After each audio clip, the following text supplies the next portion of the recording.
Hello and welcome to this edition of ABiQ's webinars. This time we're looking around at financing projects in Africa, and I'm delighted to welcome all participants as well. So I'll introduce them quickly. We've got David Baxter, we have James Monday, and then we have Jean-Laurent Pania, who's from all over the world. We have from Washington, the Gambia, France, and then myself here in Dubai, and then lots of attendees all over the world. So welcome. I'll start off, David, if you can maybe just introduce yourself, a bit of background as well. Well, good morning from my side and good afternoon on your side to everyone. My name is David Baxter. I'm part of the African diaspora. I live just outside Washington, DC, but I was born in Cape Town, and I still continue to work extensively in Africa. I have worked in quite a few African countries, mainly with aid organizations and donor organizations, as well as with, my collaborations through the World Bank and the African Development Bank. I have focused largely on, large project developments, procurement procedures and strategies for governments. And I am known basically as a PPP consultant, a public-private sector consultant. Thank you, David. If we move on to James, based in the Gambia, if you can just maybe briefly introduce yourself, James. Thanks, Emil, and thanks. It's an honor to be on this panel with David and Jean-Laurent and yourself. So that's right, I'm James Monday. I'm civil engineer by training, a structural engineer. I started out in engineering consulting back in the UK after I graduated. Then I moved back home to the Gambia. I set up my own company, a consulting company with some friends, and did consulting for most infrastructure projects. Then later on, I moved to World Bank in 2002. And there I moved away moved away from the science part, from the technical part of involved in projects, into the financing world and into poverty alleviation and that nexus. How do you use infrastructure in the fight against poverty? So that's what I've been doing at the World Bank for the past 17 years. I retired early. I'm not tired. I'm so just retired early to do this back in July last year. And that's when I founded the Africa Infrastructure Fund, which ultimately is going to be an investment fund itself. Right now, we're in the process of establishing the investment vehicle in Europe, but now we're doing a lot of advisory work in preparation for that, so we can build a pipeline for that. It's based here in the Gambia because that's where I'm from, but it's an Africa-wide institution that will work across all the infrastructure sectors in Africa. I'll be happy to talk about it more later on. Let me stop here. Thanks. Thank you very much, James. Jean-Laurent, welcome back. Hi, everyone. Really happy to be here today again for this panel. Thanks, Emil, for organizing the event. Thanks to all people attending also the event. So I was born and raised in Mauritius. I was trained in economics and finance in France, and I have worked in financial audit and management consulting. Now I work as a transaction services consultant at EY here in France. So we basically assist corporates and private equity funds in their mergers and acquisition processes by performing due diligence. My interests lie at the intersection of economic development and finance, with a special focus on Africa, and I have a deep interest in infrastructure finance. So I really look forward to discussing those subjects, especially in the wake of the COVID-19 pandemic and its effects. Thank you. Excellent, thank you very much. So I thought just to get us going, I wanted to put a couple of numbers out there. We've seen through IMF, Jean-Laurent, you have also written an article where we reference in terms of what is the infrastructure gap in Africa? How do you quantify it? I guess there's a bit of a methodology behind that, but also then, but what are these numbers? What are we looking at? What is the need for infrastructure investment in Africa? So ABiQ has done a bit of research in the past, and we wanted to maybe share this briefly with you just to go through so you can see, and let me know if you can, if you don't have access to this. Hopefully you all can see this now. So first of all, we came from the approach just looking at what is the drivers of growth over the next, and we just looked over the next 10 years, and then looking at what is the gap, which is kind of difficult to quantify, because you've got to start off with a void, and then you have to add to that. So we just looked at, population data across the various regions in Africa, and we kind of follow the UN methodology, where we look at North, East, Central, West, and Southern Africa. And just looking at the big growth areas. So you look at population growth as a driver, and you can see Central Africa and Western Africa, by far the two quickest growing markets that we're looking at. And there's all sorts of statistics we looked at, from a food security point of view, what is the undernourished number of undernourished people in Africa at the moment, or globally. And this little chart was published by Bloomberg a month or so ago. And then trying to quantify just, what is actually needed. And we see, if we just purely look at population number increase, we need another 50 million tons of food over the next 10 years in Africa. That is a phenomenal amount of food that needs to be produced, but also, it needs to be distributed. It needs to get to the end user. Housing demand, you start with backlogs. The first point there, it took South Africa about 25 years to deliver 4 million houses, affordable homes in South Africa, and it still needs another 3 to 4 million houses. And then looking at, if we ignore the current deficit, then just looking at population growth and the new entrance into the market, we need another 15 million homes over the next 10 years in Africa. These are phenomenal numbers, Look at the estimates, for the continent, ignoring the 15 million, you need another 56 million as a shortage at the moment. Huge numbers. So there's, we've done a couple of models just in terms of how much does it cost to finance this. That's $2.4 trillion just in housing that's needed. And that's just assuming it's a $37,000 house, which is not a lot of money to build a house, a good quality house in Africa. Healthcare, how many hospitals do we need, assuming an average size of 200 beds per facility, how many physicians do you need, and so on. So it just goes on and on. And I think I want to run through these. It's available. We'll share this with all of you later on. Education, I think it's one of the fundamental investment drivers, that's got to be the number one priority for a lot of these markets, is how do we educate our people? If we have educated people, we can solve a lot of our own problems. And for some reason, it seems like a lot of the leaderships do not believe in that. Again, a lot of investment required transport infrastructure. We're going to hear more about that today as well. But yes, we've got the most number of landlocked countries in Africa, so dry ports. There's no rail infrastructure, there's no proper road infrastructure, and so on. So we're always catching up. Power, the same. I think, power is an enabler. Once we have power, we can, produce food, we can, services, factories, mining, everything relies on the access to power. And then financing it all. So this is just kind of the summary slide, the last one I want to get to. And it's just looking at, these are, 4 main markets. We're looking at Egypt, Ethiopia, Kenya, Nigeria, all fast growing markets. And what do we need for these basic, sectors in terms of investment? And bear in mind, we did not even look at water or wastewater. It's not even included in this. But phenomenal numbers. You're looking at a place like Nigeria, where they need close to $1 trillion in investment over a 10-year period. And that's just assuming they want to catch up by 2030. It might be longer than that, but certainly it won't be shorter than that. And that's kind of just the background that I wanted to provide to, get us talking about how do we finance all of this. It's certainly the need is there. Where do we get the funding from? So I'm going to kind of, I want to kick in with David, maybe from your perspective. Where are we in terms of what do you hear on the ground in terms of methods to finance in African infrastructure, especially in this time? We're a few months into COVID now, and what is the implications of all of this? Over to you, David.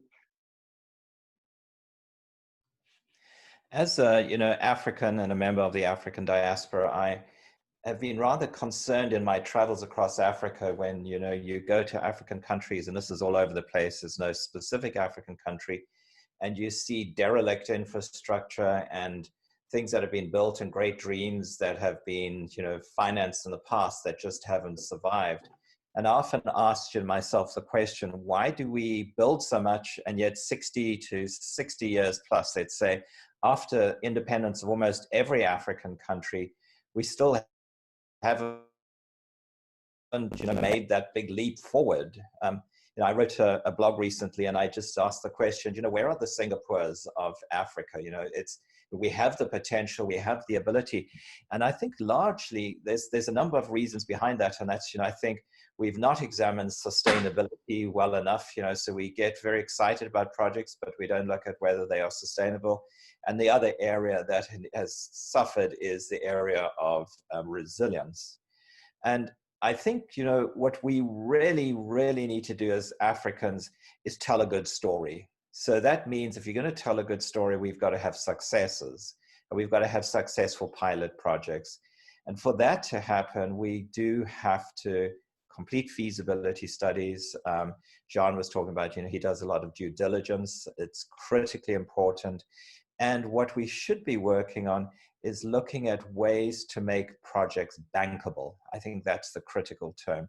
And by bankable, we are talking about, would an investor be willing to extend credit or a loan to that project because it's feasible, commercially feasible, economically feasible, survivability feasible, you can go down all the different types of feasibilities.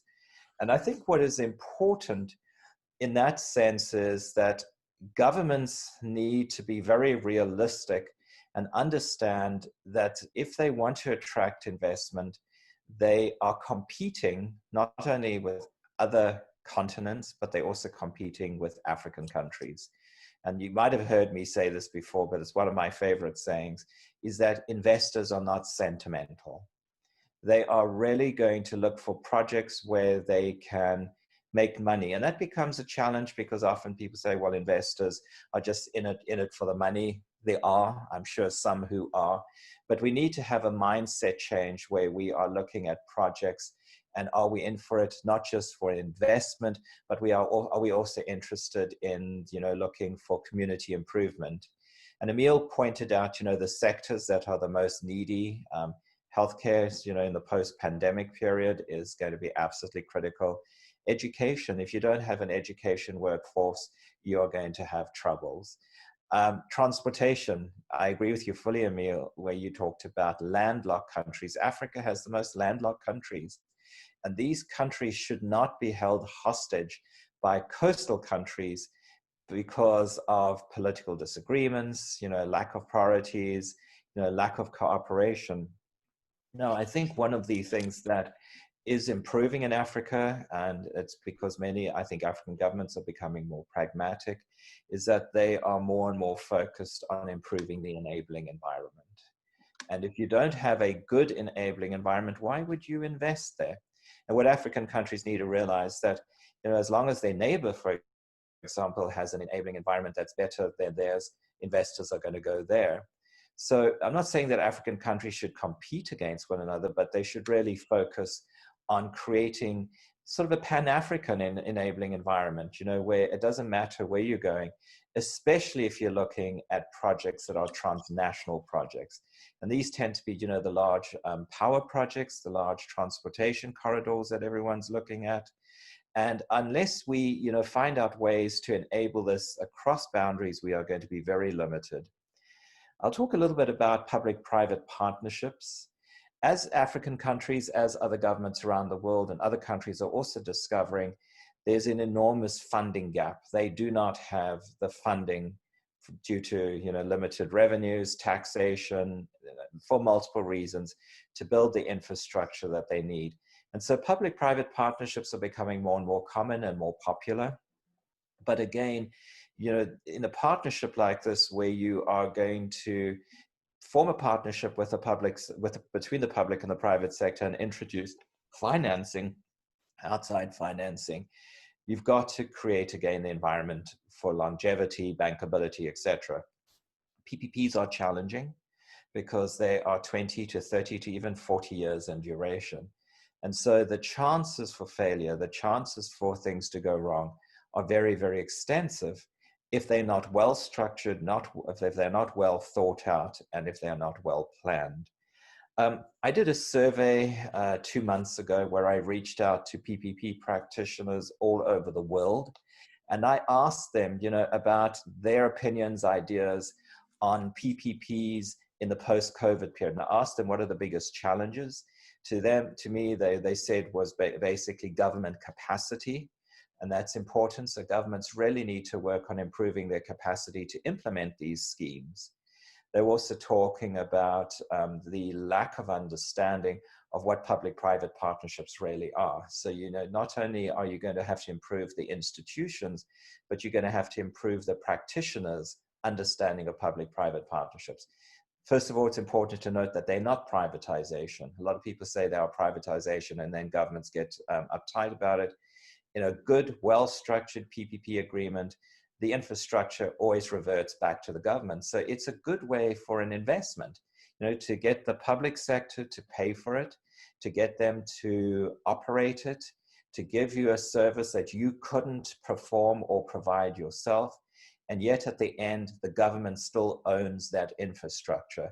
It's a win-win situation for all. The other is, I asked a question based on what sectors would investors be interested in when it comes to PPPs around the world. The ones that were most at risk are not surprising. People said transportation ones in the pandemic are the most impacted, and you can understand that because you just think of airports and toll roads and projects like it. If they aren't users because of shutdowns, it's going to place the project company under a tremendous amount of problem, which means it's not going to be able to pay its debt, which means that investors are going to get upset, uptight, and that could result in a very bad, taste being left in people's mouths concerning PPPs. The other one was healthcare. Not so much that it's a problem and you should never do PPP healthcare projects. The reason was this is a wake-up call because we really need to find ways to attract investors to the healthcare sector like we've never done before, because it's collapsed. It's not serving its purpose. And then the other one that I'll say, which was also higher up on, at risk, was education. And you can just imagine, with no one being able to get to schools, with school shutdowns. I know the South African president announced on Thursday last week that schools were going to be shut down again completely. And they had a trial run and it hadn't worked out so well. And so, the investment there was, how do we invest in education, under this new system? Now, on the reverse side, the sectors that were most promising were exactly the same sectors, but with a caveat. Transportation is extremely promising if people start investing in smart transportation. Okay, so not just building them the way we used to and have always built them, but building them more efficiently, sustainably and resiliently. The same for education. We need to invest in digital infrastructure for education. And then with healthcare, building better hospitals, more distributed healthcare systems. So the jury of practitioners that I reached out to in these 70 countries basically said, yes, PPPs have a problem, but PPPs still have a great future if, we can, work against some of those monsters and nightmares that we faced. You had, Emil, referred to that article I wrote on triaging PPPs. What is really important, and I think this is going to happen now, that as governments start looking at what projects they're going to push forward, in the national pipelines, and what projects they're going to rescue that are currently underway, because they are going to have to make a compelling case to investors for finance, is that they are really going to have to restructure their pipelines. They're going to have to decide what their priorities are.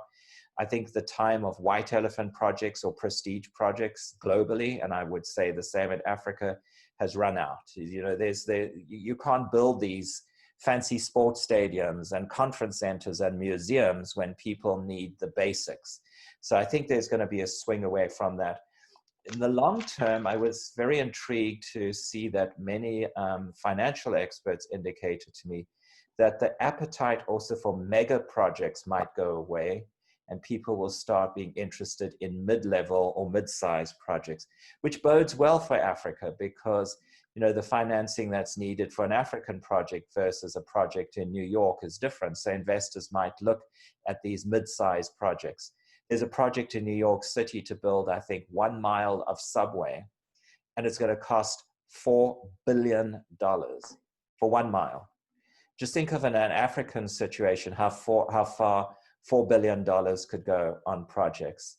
So if I look at it, the sectors that are going to be very popular for financing are going to be, and then also I would add water and sanitation. So water, sanitation, education, health, and transportation, but smart, clever, adjusted projects that are mid-sized and that are bankable, have a supporting government behind it that has got its priorities right. And then I think that's the, how would you call it, the elixir or the magic that African governments need to consider when they reprioritize their projects to attract investors. Excellent. Thank you very much, David. James, maybe from your point of view, now being on the investor side, setting up the fund, what is it that you would look at? Sectors, obviously I assume your remit would predominantly be West Africa. Maybe if you could elaborate a bit more on that from your perspective. No, thank you very much. Thanks, Emil, and thanks, David, for that elaborate talk. Let me just let me launch off the slide you had last, Emil, on your, which said the economy is about $3.8 trillion over the next. Yes. How long? Is it over the next 25 years? Was it? Well, no, we just looked up to 2030. Okay. There. So we looked at what is the current gap, and then add growth over the next 10 years and add it together. Okay. We could extend it, but obviously the number will go up. No problem. If we go further. As soon as I figure, what stuck to me, it's a big number if you look at it on its own, but it's a very small number because it's the same size as the economy of Germany. When you look at that perspective, it's nothing. And if Africa is going to be able to grow and needs this money, it's got to find another way of attracting financing. And that's the challenge we face in Africa, right? The way investors look at projects in Africa, and that's fine. I mean, it's the same way we look at projects everywhere around the world. It's not on its own going to work for Africa, right? So we need to, because I need leverage, right? We've got to have to come in with some of our own capital. We've got to put something on the table. And that's where sometimes the challenges are. That's what we're finding, so that our clients are not able to put skin in the game, as it were. They don't have enough money to put up front to attract and leverage the investments that they need. So that's the challenge we have to face as well. So that's one of the issues we face. And how do we do that? How do we come up with our own sort of ingrown ways of financing? And so and because our economies are small and there are many, it's difficult to have our own capital markets that are functioning every day. So that's another problem. We don't have capital markets that are formal in a sense, or in countries that do, they don't operate every day. They operate once a week or twice a week, few hours a day. You can't really build much capital on that. So that's a challenge. How do we internally, and there's a way to do it. And we think that when we're very serious, you can attract the funding you need. Let me give an example of just what I mean. This is very rough numbers. Say the continent of Africa is 400 million. I can't remember what it is right now. Just imagine, if you get 400 million people who can contribute, okay, just $100 a year. Just imagine that in some bond or some whatever it is, right? How much capital is that? What is that? That's 4 billion times 100, right? That's about what, 40 billion is it, or 400 billion? $400 billion, right?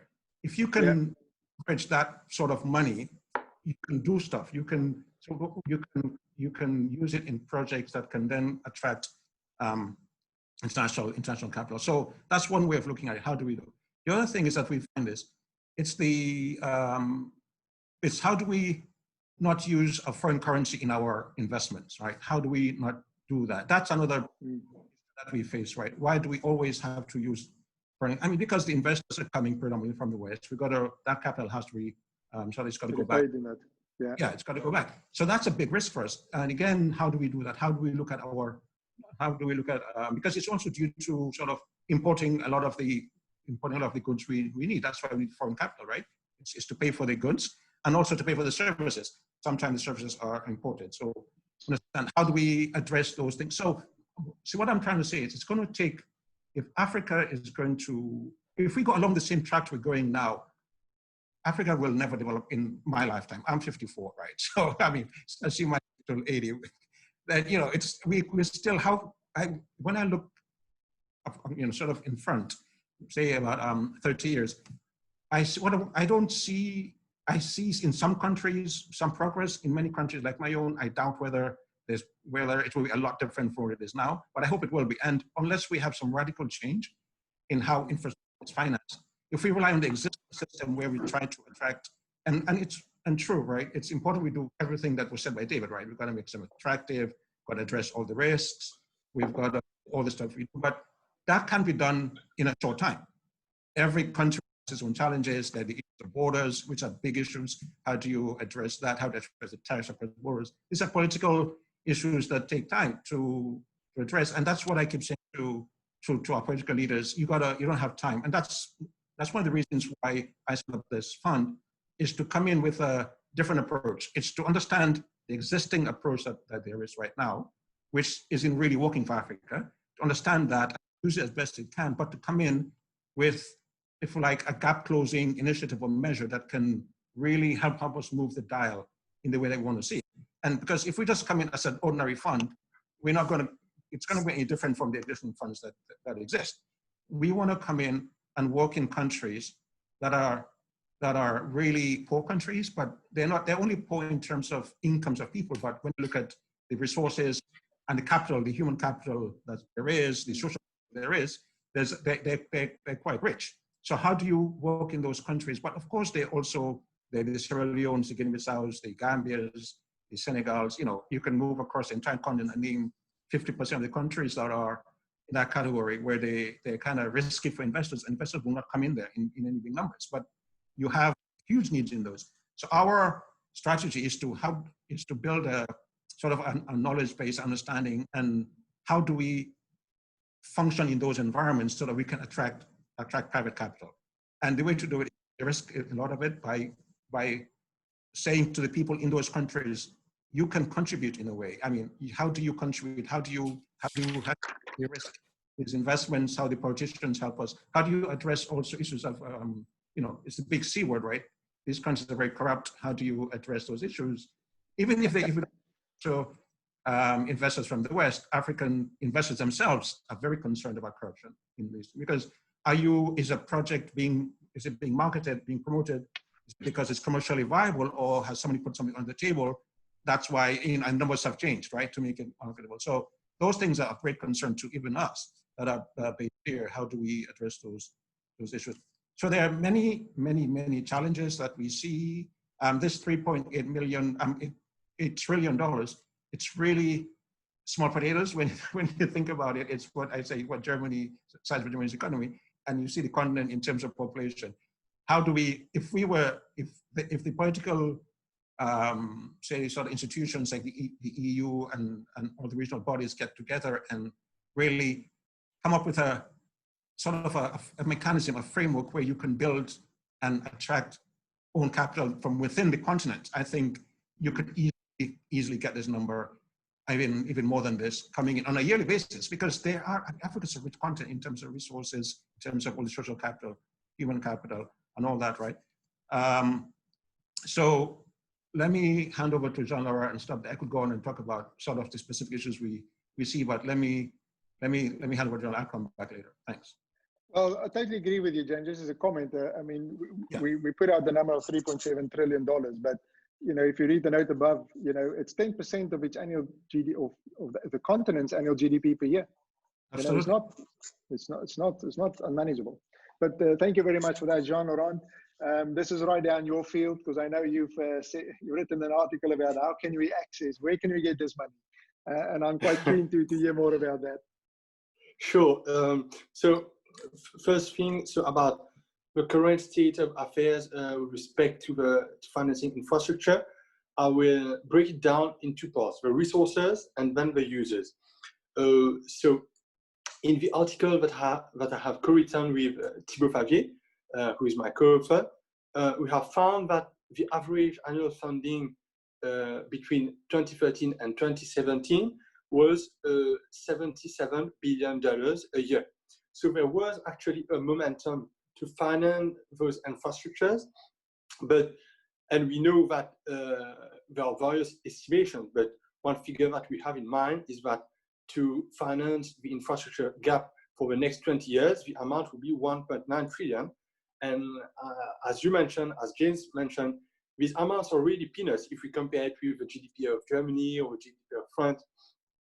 But the thing is that to finance this amount, we have seen that the COVID-19 has actually worsened the situation for some African countries, because indeed the amount that you mentioned is just 10% of the GDP, but now we are talking about a smaller GDP for a lot of countries. So what are the challenges? We know that the fiscal space has been reduced for many countries. So this morning I read that South Africa has secured a 4.3 billion emergency aid from the IMF. So it shows that many countries are running out of fiscal revenue. And so the amount of money that they get will mainly finance recurrent expenditures. And so these are amounts which will lack for infrastructure. So how do we manage and how do we strike a balance between financing recurrent expenditure, which is essential, and long-term projects, which will be really instrumental to propel economic growth? I think that the answer is an answer from private investors. Let me just give you two figures. In May, so during the pandemic, BlackRock closed a 5.1 billion fund for its global energy and power infrastructure. And last week, Antin Infrastructure Partners raised 7.6 billion for its fourth fund. So what does it show? It shows that capital is available on the market. It shows that investors have an appetite for infrastructure. But what is missing, and this is a point that I will address in the second round, as David says, we have to really have bankable projects, because the appetite is here, the capital is here, so now we have to bridge the gap. The funds are oversubscribed, and the thing is that infrastructure projects can be part of the answer, both in the short term to fight against the pandemic crisis, to actually propel the recovery, and in the long run, it can also be an answer to face next pandemics which are likely to occur. So this brings me to the second part on the users. What I want to show here is that the priorities in Africa have changed, because the COVID-19 pandemic has made us understand that there are some sectors, and as David mentioned, some basic sectors that we were not addressing. The first one is energy. When we impose a big lockdown, so we ask people to stay at home, how can we ask them to stay at home if they don't have proper access to electricity? And we know that the cost of not having a proper system of energy is 2% of GDP for many countries in Africa. And we know that 2/3 of the global population with no access to electricity are based in Africa. So this is really it is a fundamental sector, it is a basic sector. But as David said, before addressing white elephants, a big museum, big stadium, we have to address those basic sectors. So this is why Senegal has worked with the World Bank to build a 60 megawatts solar power plant with a cost of 38 million senior debt financed by the World Bank. And this is one key sector. The other one, I think, is food security. Food security is also a topic which has been raised by Emile. We know that 250 million people are under severe risk of being food insecure in Africa, according to Brookings. We have heard about the locust plague in Africa, so there are a lot of dangers, and yet we know and we hear every day that Africa has so much land available, so many resources. So why is this sector under address? So this is a main sector where infrastructure financing needs to happen. Another one is the health sector. We know we have to not impose the Western system, but rather adapt to the existing realities of African countries, which are really different based on the regions. And three ideas would be to focus more on local health workers, to promote telemedicine, to focus on mobile hospitals. And all these projects are existing ideas, ideas that already exist, but we have to make sure that all the new funds which are raised have a special focus and an allocated percentage to these fundamental sectors. Because, for instance, there are countries such as Nigeria, where 80% of the health budget goes to recurrent expenditure. And what we need is a higher percentage for capital expenditure. So I think that those sectors are fundamental sectors. And just another one, just to end on this part, is affordable housing. Really important, because if you're asking people to stay at home, if we know that we are with our way of living, we are likely to see more pandemics in the future. So we have to have a system where people can stay at home. And to do that, we have to have affordable housing. So this is why in South Africa, Vantage Capital has actually provided 82 million rands to Ali Rose to build affordable housing in Limpopo. So I think, as we said, to conclude my first part, let's really focus on fundamental sectors and make sure that the public sector and the private sector work hand in hand to review and their priorities. Thank you. Thank you very much, Jean-Laurent. I think at this stage, if any of you have any comments to make, please let me know, or please do so. Maybe David, if we come back to round two going forward, good to see that the sectors and the overlap in terms of what we've kind of all highlighted. From a PPP perspective, what is there, because I think is there an element, maybe that's a question. The question is there certain sectors where you're more likely to get private sector involvement, and it should maybe be privatized and driven by the private sector rather than the government? So I almost wonder whether Africa as a continent shouldn't have a unity focus in terms of infrastructure, because we need to be able to get goods, food, raw material, doesn't matter, from point A to point B, and it could be across the continent. At the moment we all get it to the nearest port and then we ship it around. There could be better ways of doing that. If we have to get foods and materials into Central Africa, where do you go to? It's a very complicated thing to do. But do we need maybe a unified driver or a mechanism, an industry, a body that can actually drive Africa-wide infrastructure like rail, major road connections? You can have localized development by each of those countries and they can develop their own, but just in terms of a main artery across the continent that needs to be driven by Africa as a whole, the African Union or whoever that might be. Is that maybe, it might be a bit contrary to your conversation or your comment about less of a need of mega projects, but maybe we need the African Union or a body like that to drive that backbone of infrastructure and get the funding to build that across the continent, whether it's rail or road or so on. And that's more important from the country's perspective rather than some other sectors which might be more localized, local government that might want to drive that. I don't know. I'm not sure if I make sense for myself at the moment, but it's effectively just a question in terms of, what are the options going forward and who should tackle that? Because it kind of feels like this thing is turning and turning and turning and we're not going in a direction. We need to at some point get up and move in a direction. That's a good question. I think, we've had these Pan-African ideals since independence started in the 1950s. There's always been a desire for Pan-African organizations like the Organization for African Unity or the AU.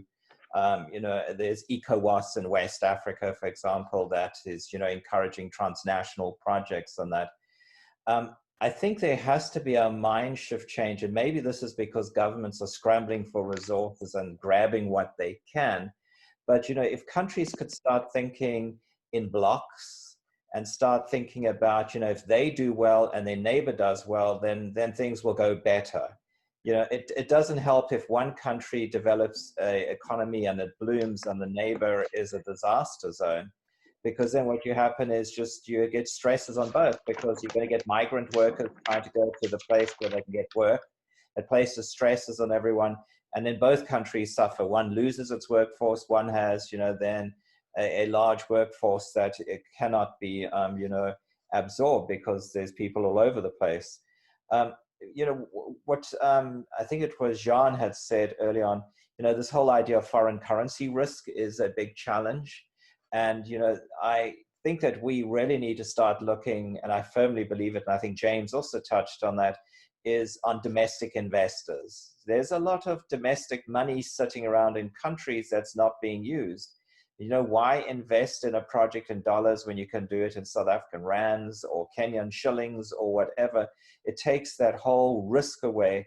And in that sense, it means you'll have to manage risk, but you also have to inform the people and the banking sector. I was, in Kenya once talking to the head of the PPP unit in the Kenyan Treasury, and I asked him, what is the biggest challenge facing Kenya for mobilizing PPPs? And I thought he was going to say maybe lack of institutional capacity in the government, etc. And he rather startled me, but it made sense, was the lack of understanding by banks of what PPPs are and what investment is. So, we just have to educate the whole the whole financial system as well. And it made sense.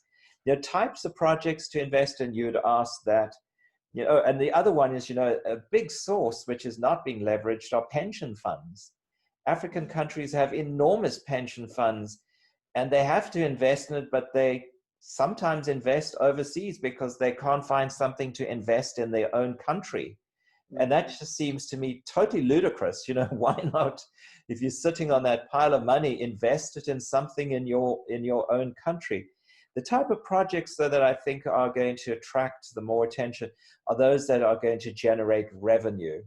It's if it's a road, a toll road. If it's an airport, that's an easy one. If it's a shipping port, that's an easy one. Utilities and power, as Jean talked about, where you can have a guaranteed sort of revenue stream. Those are the ones that are attractive to investors. The ones that are less attractive to investors are ones where they're going to have to rely on subsidies or availability payments from governments. Because as soon as that occurs, and then there's a financial crisis like it's caused by the COVID-19 pandemic, then governments have shrinking revenues. They can't make those availability payment problems. It then becomes a problem for the project company. The project company could become insolvent. Investors lose their money. The banks, don't get their money. And then the whole perception of risk is too high, and you set yourself backwards. And then just a final thing, there was a question I saw that popped up. Am I saying that we should invest in infrastructure or should we invest in services?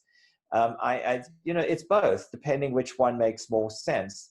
However, I think with services, there might be a renaissance and a newer interest in services taking place now, because you are going to have a situation when there's a service that somebody's paying for it, and then there's going to be a revenue stream and you will recoup your costs. However, we should never be worried about profit being made by these companies. Often they'll say, well, they make too much profit. It's ridiculous. We could do it cheaper than that. Well, often we can't do it because we don't have the innovation, the technology, or the expertise to do it. And, if a company runs a project well, that it can provide what is expected, and it needs to be, providing what is expected, and it makes some profit, that's not a bad thing. That's an incentive for investors, because if they perform well, they're going to be rewarded. That's what you want to do. You want to reward and incentivize investors with good projects. Thank you, David, for that one. And maybe James, from your perspective, where do we go? What are the attractive markets that we're going to look at going forward, and perhaps from your own personal point of view as well? No, thanks, Emil, and thanks, David, for that. Where do we go? Wow, I wish I know. No, I think there are many directions we can go in, and we've got to have a vision first, right? And and that vision, because of the way the continent is divided, the historic division lines we have, that's why these super institutions, the AU, the ECOWAS, they find it a bit difficult to do stuff because they're quite powerful in their own right, but the states within them are more powerful, right? It's not like in the United States or in Germany or in France where the province or the states all belong to one federal system. Here they don't, right? So everybody has the power to say no or to do whatever they want. And that's the problem. So why these big institutions like the AU and ECOWAS don't work necessarily the way they do. They have a role to play. And I agree with David in a way that they should, it would be nice if they could draw on the map of Africa sort of a road network, like interstate highway system you have in the US, and they could address all the issues in that, and investors would run to finance that, because that's a fantastic idea. Airports, for instance, where you can address like issues of why do I have to fly, if I want to go from here, say, to South Africa, well, maybe not South Africa, well, maybe South Africa, I have to go up, I have to go out of the continent, I have to go to Europe and then come back down. Those are issues that these bodies should finance. So to answer your question, exactly where you have to go, it depends on the politicians. That's what I say, because they're the ones ultimately who have to plan their economies. And what I see is they don't plan their economies very well. That's another problem we face in Africa, right? In the Western world, economies are, I mean, look at China. How has China developed in the past 30 years? They've planned their economy. It's planned centrally, it's executed at the provincial level. That's the model in China. They say, okay, this is how the country is going to go. And the provinces execute. There's no questions about it. We've got to plan our economy so that we can plan infrastructure well. The projects we see, they're not bankable, not only because they're small. Some of them are small, they're fragmented, they don't, it's difficult to see a pipeline of projects coming out of that. So again, it goes back to how do we plan our economy? We need to plan our economies. We need to say our economies are going to grow. So each country has to say, okay, I want to get out of poverty in 20 years. I want to go from being a low-income country to a middle-income country in a generation. And we can all do that. And then they can begin to implement the policies and the regulations and sort of to enable that to happen. Then it becomes easier for people like myself. Then we can plan. We can look at projects long-term. We can, otherwise, we risk having these white elephant projects, because that's what politicians do, right? They want to win votes. They want to do these things. But so where do we go from there? I think that's the key. How do governments plan their economy? Because that gives a sort of a roadmap for investors to look at. Some of the problems we see I see that investors have in our countries, because they say so it's a greenfield project, right? Meaning it's a new project, it's a new investor. There's no sort of a historic track record to sort of assess that potential investor or the performance of this particular issue. So, but then Africa, it's all greenfield, right? I mean, that's the definition. So how do we get around that? So again, unless we take the lead. So when you plan the economy, then you're going to have to say, okay, what are the financial institutions I need that can provide the capital? It's not going to be from the government funding. We don't need government to fund. My philosophy that we have at the fund, at the African Infrastructure Fund, is let the government finance the projects that government are best able to do. Those are the public goods projects, the public hospitals, public schools in rural areas, sort of all the rural roads, market infrastructure that, in rural roads and in the rural areas that you need to address, because that's fundamental. You need to address that. That the private sector and private capital address those projects that make money, right? As David was saying, got to have a revenue. And for instance, why do governments get involved in ports and airports? There's no need for government revenue in that. They need to create just the enable environment and let the markets work, because they will make money and then they can focus their resources on something else. So again, when they plan the economy, they'll have to look at institutions, market. They'll have to say, what are institutions we need to finance this? And that will again help the funds like ours to be able to come in and have some space in there. Another issue that is really important, I think, it's poverty, because there's a huge link to opportunities there. People, when you look at Africa, there's a huge poverty issues in Africa, but there are huge opportunities there as well. And infrastructure has a huge role to play in that, right? Just not access to market, for instance, access to markets, right? Why can't a farmer in a rural area, for instance, in Ghana, it's a very small country, Why can't they harvest their vegetables in the morning and have it at the airport sort of in the evening so that it can be exported and it's someone's dining table in Europe or in the next country somewhere else? I mean, you can do that. It happens in other countries. But how do you, and that really will give incomes and lift people out of poverty in a sense. How do you lay all the pipeline, all the ICT corridors? How do you put an ICT corridor? Africa is still, when you look at all the issues of ICT, we're still quite low, right? We're not in this penetration in rural areas.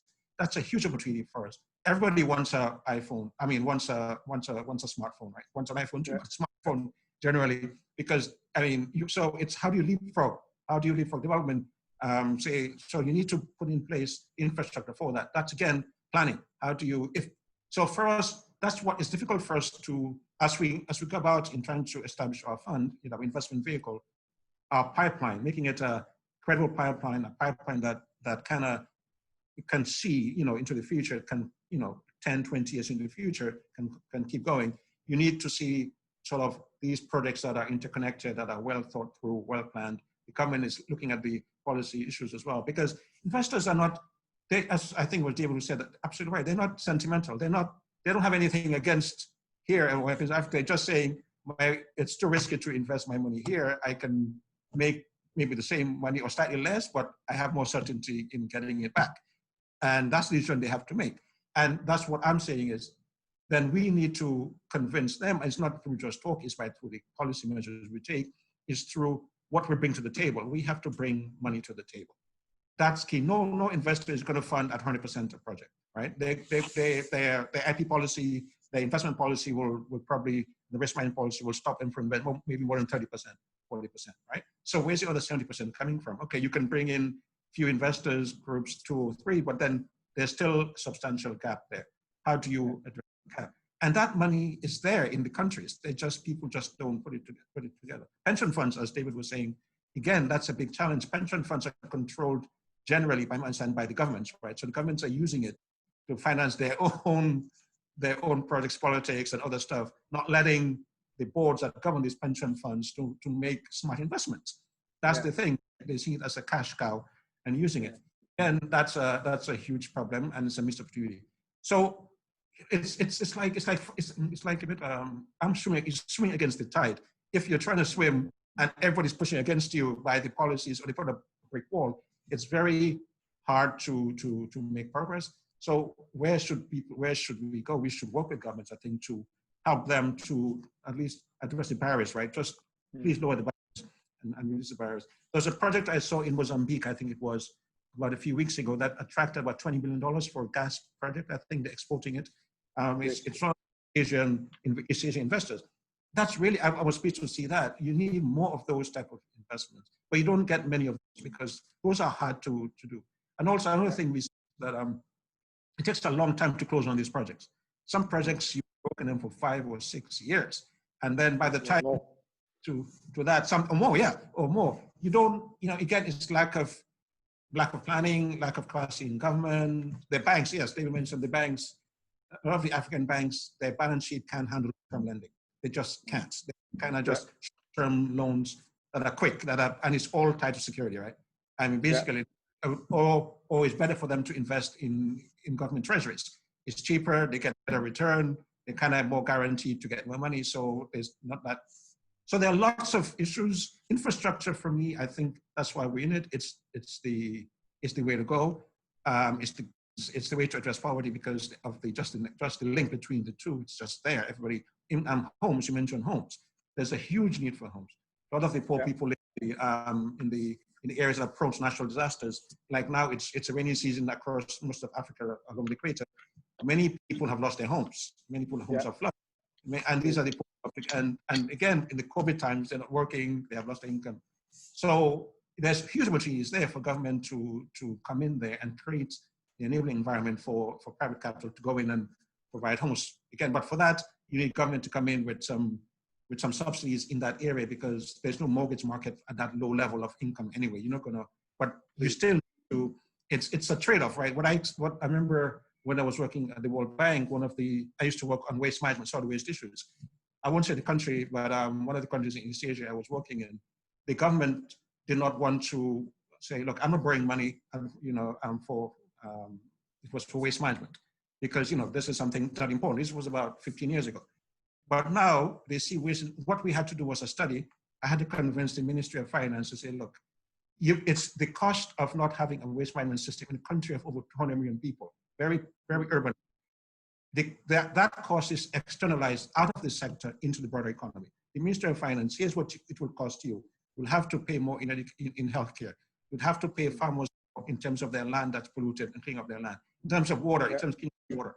So rather than, and this is a true number, we show them the numbers, and then they're able to then say, okay, yes, we can. So these are the sort of issues that I'm saying that you can work with governments if there is if you're credible and show them the research. And again, it's all about addressing the bottom. And I can't underestimate the role of government in this. Not for them to finance anything, but to get out of the way. Just do what it's supposed to do. Get out of the way and let investors, let innovation take hold. That's what the market is about. Private sector drive it. Yeah, exactly. Indeed. Thank you very much, James. Jean-Laurent, last few minutes. Maybe a last point of view from your point, from you on how do we best access funding going forward?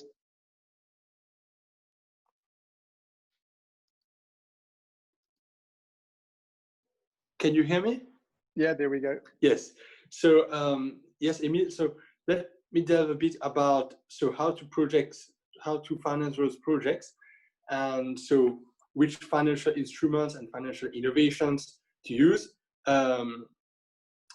So I think that one point which was mentioned is that we have to realize that after the COVID-19 crisis, the competition to get access to those financing, to those funds, will be even fiercer, because now African projects will have to compete against European and American distressed assets. So the environment is even more challenging. And so the pre-existing pitfalls will be even more disqualifying for the African countries.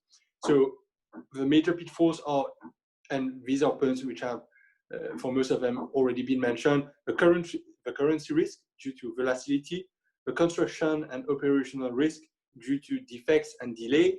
We have a problem of scale because we have an inefficient underwriting process, and it is difficult to leverage existing knowledge network for international investors. And we also have, and I think this is an important point, an environmental risk.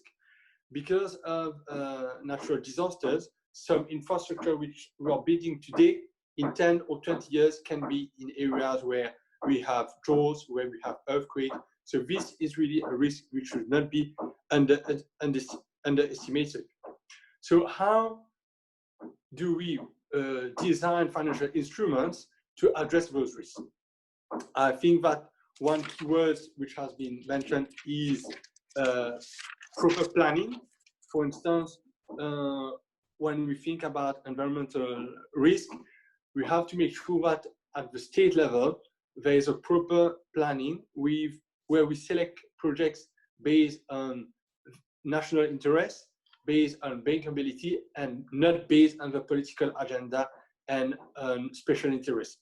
This is really, I think, important to ensure transparency, to ensure trust, because indeed, investors are not sentimental, but it is important to have transparency and trust to foster dialogue. The other risk which I had mentioned is scalability.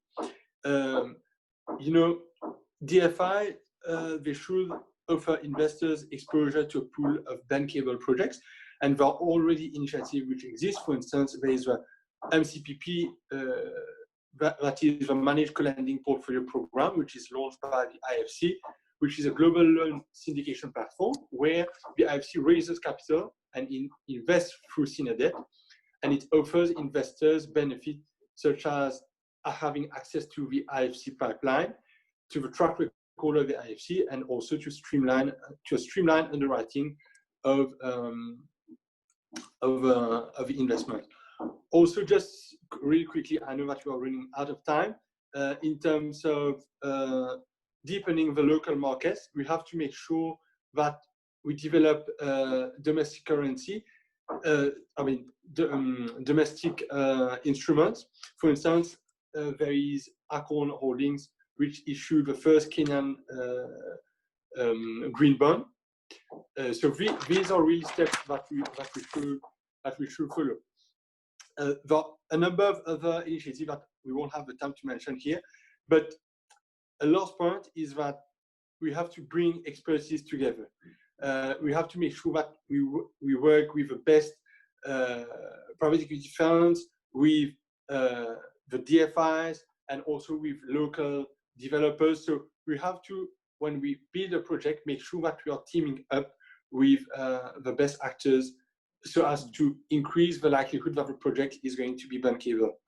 So I think that there are a number of financial instruments which exist, but we should be further developed and spread. Thank you. Excellent. Thank you very much. Gentlemen, we've kind of run out of time. We are 1 minute over. There's one question which I think, David, you already answered the question about the bankability from John. I think you've already mentioned that. Then Anna Susa, thank you for the question. How would you motivate domestic investors to commit their capital to local deals? And I think we kind of answered this already. If we can have local capital, if you have to compare that in terms of what you need to pay back to a dollar-based loan, just from a currency fluctuation point of view, that risk could potentially be in terms of interest. You could, in a local currency, earn obviously a lot more interest or pay a lot more interest for any of these projects if you borrow in the local market, and still probably be better off than having a dollar-based or a euro-based loan against your project. And I think I'd like to kind of end off with that. And just say thank you very much for your time and your patience and your effort. And hopefully we'll have you back on board in the near future. I think this is a topic that we can talk the whole day about. And hopefully we can maybe take it a bit further in a couple of months, just looking at, what are the options for Africa developed funding opportunities for its projects. And certainly something, there's a lot of food for thought, and we will pick it up going forward. Thank you very much, gentlemen. Have a nice day, and thank you for participating. Thank you so much. Thank you. Take care. Thank you, guys. Nice to see everybody. Take care. Bye. Thank you. Bye-bye.